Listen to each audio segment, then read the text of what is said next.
3-4 hari ni tak berhenti-henti DAP mainkan isu gunakan PAS takut-takutkan orang Cina. Jadi itu tanggungjawab kita lah sebagai MCA untuk perjelaskan kepada orang Cina. Dan saya nak beritahu tuan-tuan dan puan, definasi negara sekarang ni, siapa orang baik, siapa orang jahat, siapa bagi definasi? DAP. Bila DAP bersama dengan PAS, PAS satu parti yang baik. PAS bukannya nak buat negara Islam. Apa yang dia nak buat? Dia nak negara kebajikan, dia kata.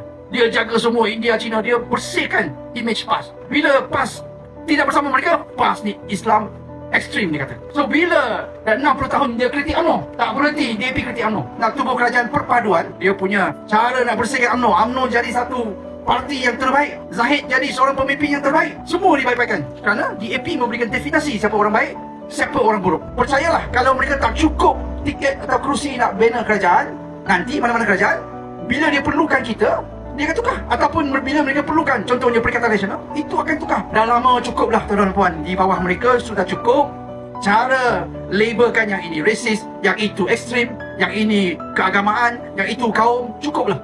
Kita kembali kepada zaman kita dulu-dulu, kembali kepada zaman biru, yang mana kita duduk bersama dengan baik. Apa pencapaian dia berbanding dengan corak cara Barisan Nasional mentadbir Johor? Pencapaian ekonomi di Johor di bawah Datuk On Hafiz 8% tahun lepas. Sejak mereka memerintah, pertumbuhan ekonomi Negeri Sembilan ni sentiasa lebih rendah dari purata nasional. Kita tengok fakta, kita tengok statistik. Tak payah kita nak pakai hamun, nak kritik, tapi berdasarkan kepada statistik. Kenapa pembangunan ekonomi penting? Kerana kita nak pekerjaan, kita nak peluang ekonomi, kita nak maju, betul?